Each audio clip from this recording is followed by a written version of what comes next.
Welcome to this lesson on adverbs of manner, specifically the irregular forms. Adverbs of manner tell us how an action is done. In this lesson, we will focus on 3 important irregular adverbs that every English learner should know. In English, most adverbs are formed by adding -ly to adjectives. For example, quick becomes quickly and slow becomes slowly. However, irregular adverbs do not follow this pattern. They either change completely or stay the same as the adjective. These are special cases you need to memorize.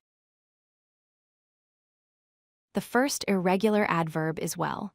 The adjective good becomes well when used as an adverb. This is a completely different form. For example, she is a good singer describes her as a person, but she sings well describes how she performs the action of singing. Remember, good is an adjective, and well is the adverb.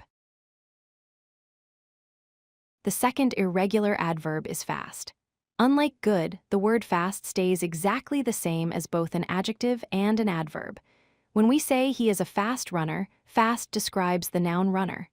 When we say he runs fast, fast describes the verb runs. The form does not change at all. The third irregular adverb is hard.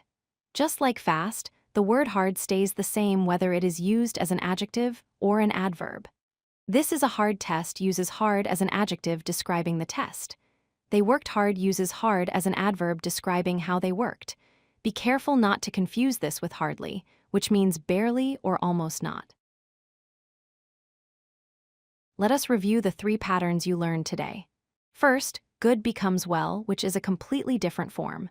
Second, fast stays fast, meaning it is the same as the adjective. Third, hard stays hard, also the same as the adjective. These irregular forms are very common in everyday English, so practice using them correctly in your sentences. If you like this video, hit that like button and don't forget to subscribe. Visit codelucky.com for more such useful content.